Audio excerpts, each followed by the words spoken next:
Hey, this is WhyBeAre with BeamNG.drive, and today we're going to take a look at update 0.5.1. And it was just a few days ago that I made a video for update 0.5.0. If I knew these two updates were going to come along so close together, I would have made one video for both of them. But I didn't. Oh well. Anyways, the first thing I want to take a look at is the new vehicle, which is the Burnside Special. And I plan to look at this vehicle more closely in its own video, but for now I'll give you guys a quick look at what the vehicle is like. So it is a 1950s sedan, which is quite different than all the other vehicles that are already in this game. It's from a totally different period in cars compared to all the other ones that are in the game, and by the ones in the game I mean just the stock vehicles. So we could go ahead and drive it around for a bit so you can kind of see how it drives. Now this thing does not handle well by modern day car standards. Like, you can slide this thing around all over the place even though you're going pretty slow, and you can also crash things accidentally while you're trying to show off how much it slides, which is exactly what I just did. So you see a little bit of a dent right there. That's just great. Let's get a bigger dent then. Hello, there we go. Nice big dent.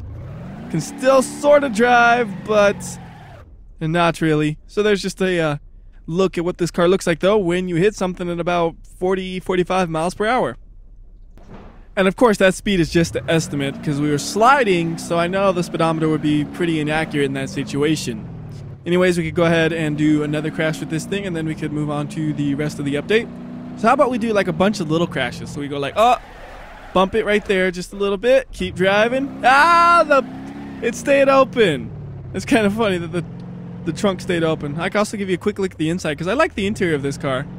It has a real nice feel to it that feels like it fits the vehicle, you know what I mean? Like, you look at this and it looks right.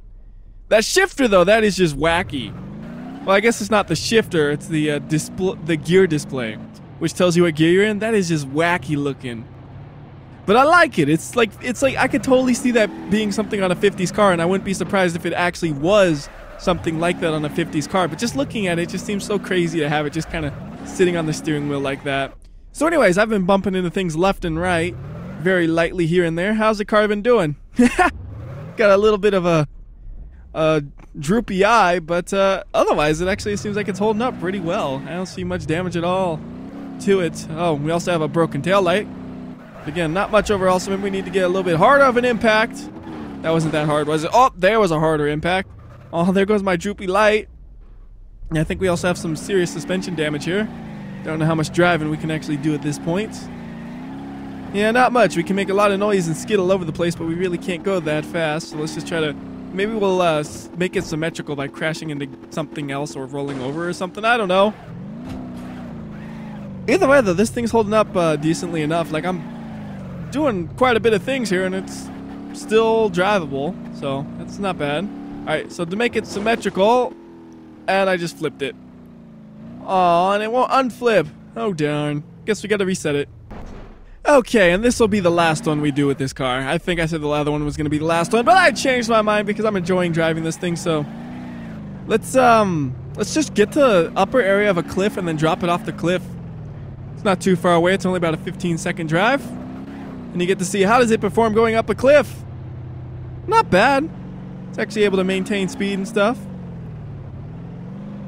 So for a 50s car, it's actually faster than I would expect. I don't know how fast a 50s car is, though, or even how much power this thing is making for sure. That's all stuff I'm going to look into later on, but it seems like it's like decently fast, so it actually is pretty drivable for a car this old. And, well, kind of an awkward angle to look at it, but there you go. There is the final crash that you're going to see in this video with the Burnside. And now, for the next thing, I need to change the map, so let's go ahead and move to Grid Small Pure. So the first thing I want to go over is the changes to the suspension customization. Now, when you have the race version of a vehicle with a race suspension, you have some more customization options that you didn't have in the previous update. So if we go to the tuning menu, you can see we now have all these things you can change to the suspension, which are more like what you would normally get in a racing game like Gran Turismo and Forza and all that. And one nice thing is it at least gives you a small description of what something is. Like if you look at rear damping knee, you might be thinking, well, what is that? And then it says threshold at which shock transitions between slow and fast damping. And you might be still thinking, well, what does that mean? In that case, you're going to have to find an external source that explains that to you, because that's as far as the description in BeamNG gets. But basically, if you have at least some understanding of kind of like suspension tuning in other racing games, you can pretty much use all this the same way you would in those games. Like for me, I just generally think in the idea of if I reduce this specific item, it'll make the car handle in this way. I don't usually think about what it actually does to the vehicle itself, which is kind of weird, but that's always the way I've tuned vehicles in video games. I don't know. Anyways, that's pretty cool. And then the other thing is all the units are different. You'll notice that it's actually in like percents instead of, it was just like before you would do the camber, it'd be like 1.05 is the new max camber. Now it's a percent of whatever the adjustment range is. I don't know which one's better or worse. I didn't have really any experience with the old one, so I'm assuming this one's probably better. That's why it was replaced. You also have this thing right here that tells you what the wheels are doing in real time. So like if I accelerate a bit, you can see all of those things are changing. And if we steer, then it's like, oh, look at all that toe, 29, 30. But that's just because I'm like literally steering the tires. You would expect to have a lot of toe when you steer left and right. But that's pretty much all of the changes to the suspension that I could think of off the top of my head. So the next thing I want to talk about is the new Stage 3 turbocharger, which was added to the Corvette 1988 Pessima, 200BX, and Sunburst. And since we already have the 200BX out here ready to go, we'll use this one as the example. So we're going to go to Engine, then we're going to go to Engine Tuning, and we're going to pick the Stage 3 Variable Boost turbocharger. Then if we go to the tuning menu, we could actually tune the turbocharger as you see here. But if you want to do that, you're going to want to add an app to your screen to make things a little bit easier. Now you could add multiple apps to really get in depth with it, but just for simple tuning, which is all I'm going to show you right now, all you really need to do is just grab the torque curve app, and we're just going to put it over about right there. Then we're going to go open the tuning menu back up, and then let's say we wanted to just increase the maximum amount of boost just a little bit, like maybe we wanted 5 more PSI of boost. So you would increase the wastegate limit by 5 PSI, hit apply, and then see what happens. Now, in this situation, we're also going to need to adjust the clutch torque, because right now the clutch can only transfer 350 Newton meters of torque to the wheels. And right now we're hitting 418 Newton meters of torque.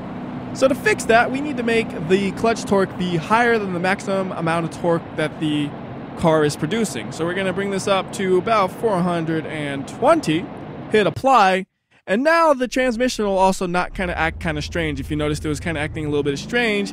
That was because of the clutch torque being below the maximum amount of torque that the car was producing. But now it works out pretty well.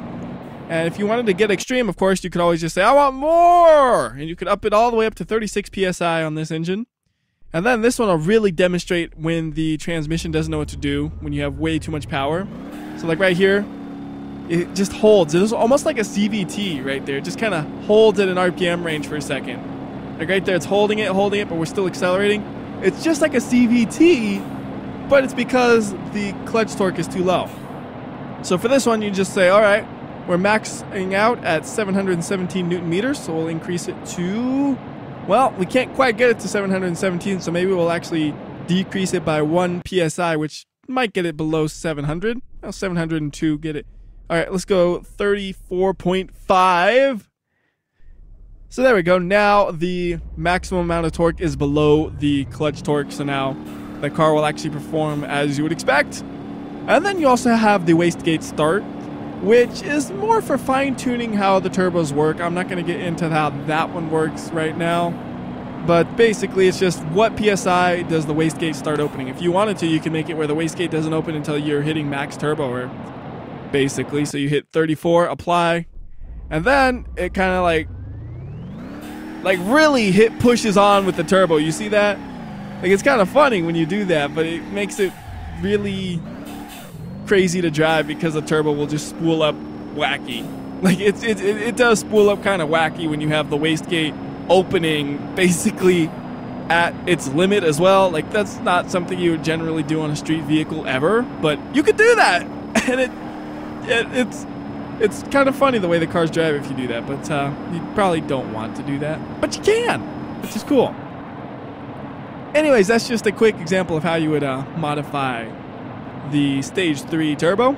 So now, the next thing I want to go over is just the kind of general changes to the game itself, and these are just pretty simple. Vehicles are less likely to get stuck in each other. The car fenders flap around less. The turbochargers in general, their simulation has been improved. Fire is less likely to happen at random because some people said they let their car sit for a while and then it just caught on fire. The interior cameras have been improved, but I'm not exactly sure how they've been improved. And there's been some deformation improvements, and one of the apps has a new feature that I want to show you. It is the Vehicle Debug app, so we're going to put it over there. And we can get rid of the torque curve app. And there's a button here. It says Ignite Vehicle. And you could just have a flaming vehicle of death. And the vehicle's fully functional while it's on fire now, which is kind of cool, because before, if you wanted the vehicle to be on fire, you had to basically total it. Unless you had the big rig, in which case you can kind of hit the fuel tanks on it. But the other ones, you basically had to total them to catch them on fire. Now you just hit the fire button and you're just like this flaming drift vehicle of death, which I cannot control. Who put the turbo so stupidly? Like, I'm trying to drive it like a normal vehicle. You can't do that. You have to, like, no, turbo time and stuff. But yeah, that's cool. And then when you don't want fire anymore, you could hit extinguish vehicle. And apparently I just popped a tire. Is that from the fire? Can the fire pop a tire? I don't know. We're fine. I couldn't control it even with the tires blown up, so a pop tire does nothing. Heck, pop all the tires. We have all flat tires now. I think that actually improved its grip. Yeah, right. It actually almost feels a little more stable. I think it's just the downforce from the wing going at high speeds, though. So I think we need to get out of this car and focus on the changes that are more vehicle specific now, because that's all that's really left. So I think the first car we'll take a look at will be the pessimal, because it has some cool new versions available to you. It has the GTZ race version, which has a new 6-speed race transmission, which you can't really see, but you can feel when you drive it. It has a new Stage 2 Turbo, which is the same situation. But it does have a roll cage, which you can actually see quite clearly through the windows, and we can actually look at it from inside of the car as well. And then it has a skid plate right here, which protects, like, the, well, I don't know if it's the oil pan necessarily, because I don't know what's there, but it protects the engine components from bottoming out or anything like that when you're doing your racing, because this version is lower than the normal stock version of the vehicle. The other new version of the pessimal is the GTZ Rally version, which is pretty similar to the race one. It also has a roll cage, but this one actually has 2 chairs, so you have your co-driver yelling at you what the number of the corner is and all that kind of stuff, and if it's left or right. We also have the skid plate, just like the racing one, and this one also has a special transmission just for rallying, which is a shorter gearbox than the one in the race one. I would assume, at least. I never did a comparison, but it felt like it. And mud flaps. Did I say mud flaps? I might have said mud flaps, but mud flaps, which say rally on them. And that is the rally version. So now we can go ahead and take a look at some of the changes to the old versions. Like the HX has a fancy new grille, which isn't even a grille at all, actually. It's the lack of a grille, actually. I'll show you what I mean. I'll pull up another vehicle to give you a comparison. Just grab that one. So you see this one, it has like this upper grille. The HX doesn't, because it's like the high efficiency MPG version, and I'm assuming the lack of grille would help you for aerodynamics, which increases your miles per gallon. One thing you'll also notice is this one has black trim on it, right? These ones don't have black trim because they just don't have that part equipped. They have trim that matches the color of the vehicle, which I didn't notice was like that the first time I played with this car. I still haven't made the video for it yet, so I really haven't looked at the car that closely yet, to be honest. It feels kind of weird going over the changes, so I'm like, oh, that was like that the first time? I didn't realize that. Anyways, the next thing, though, is the GTZ version. Has some new wheels to it.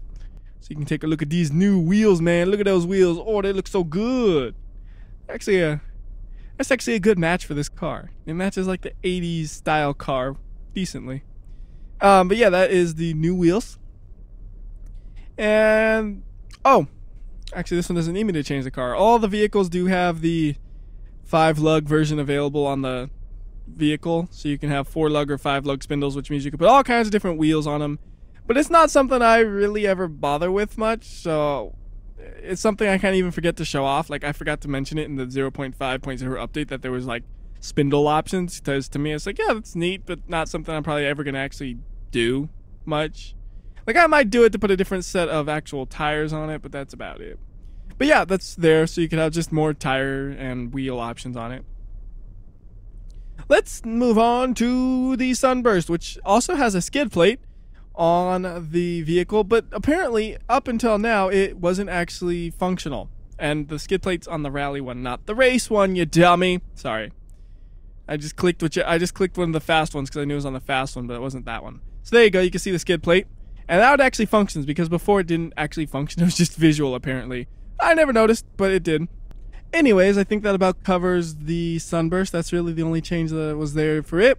The next one we could talk about is the Corvette. So the Corvette has the same thing with the rally version. The skid plate didn't actually function. Now it does, and you can take a look at it right there. You can see it. Then the Corvette also has some roll cage improvements. The fenders have been weakened, and the suspension has been improved ever so slightly. On to the D series. Now the D35 has a new frame, which is like a heavy duty frame, which it didn't have before. So to show you the difference, I'm going to get a D15 extended cab and a D80 or D35 extended cab side by side. Remove all the body panels on them. Oh goodness. Remove the car out of it. There we go. And like I was saying, remove the body panels off of it. So we're going to remove the bed and body. That's all we should need to remove. And then we're going to do the same for the D35. And you'll notice right here it says heavy duty extended frame. And I just want to show you that you can actually see the difference between the two if you do like a side-by-side kind of comparison thing. Like, it's not something that's easy to tell unless you actually really side-by-side it. Because like right here, it looks almost the same. Well, actually, I'm not even going to say almost the same. It looks the same, doesn't it? You know what? Let me remove the Sunburst so we could actually go from one to the other. Goodbye, Sunburst.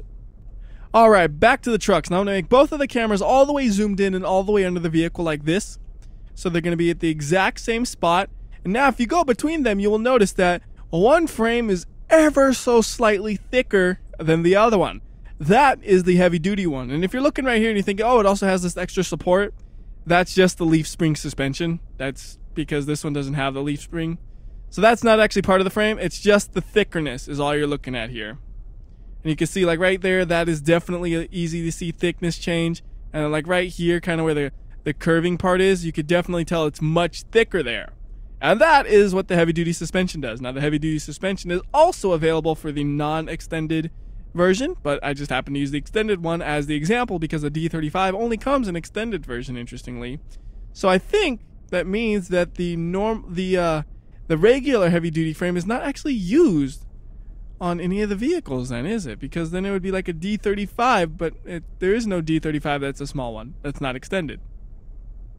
I don't know, I just thought of that right now. I'll have to look into that. Anyways, that's the only change that there really was to the D35. I think the part configurations for the D35 was tweaked maybe just a little bit to make it more proper. Like I think some parts weren't quite right, now they are.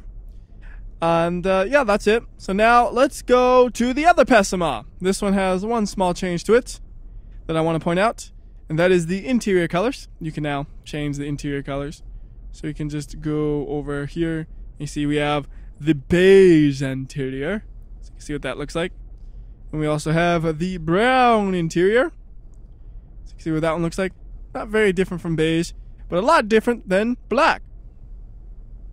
All of the carpets are still beige, interestingly. I think that's actually a good kind of color match, though. They can make it looks like good like that. And that's the only change I know of for the pessimal. So now let's go to the T-Series. T-Series only has a couple of small changes to it. First is that it doesn't have a blow-off valve, which is what a diesel engine would be like. So you notice, like I'm kind of hitting the throttle, and there's no blow-off valve sound. And you just hear the sound of a turbo spooling. That's what a diesel would do, supposedly. I've never driven a turbocharged diesel, but that's apparently the way they work. Also, if you look at the inside, the little boost gauge in the bottom left, you can actually see it functioning. That is the bottom leftmost gauge, and you can see boost is max, boost is going down. Boost! Max boost. and so on like that. And those are the changes to the T-Series. For the 200BX, there are some new wheels, but I'm not going to go into that. I think it also gave you a new spindle type, so it gave you a lot of new wheels, actually. For the Grand Marshal, there's a new version available. We have the unmarked police package, which is basically the same as the police one, but you're more stealthy. Also, the bar in the front has been improved to be less likely to get stuck in other vehicles when you push them around. I think it'd be fun to try to push a vehicle around with this, wouldn't it? I should do that for a video sometime. Anyways, that about covers all of the changes in update 0.5.1. So until next time, this has been WhyBeAre. I'll see ya. Also, the description from the last video where it mentioned the Tony Stark, that one will have to wait another day because I didn't realize the update come out. So the update got first priority. Sorry to disappoint you if you're looking forward to that one. But it'll be soon, hopefully. Bye again.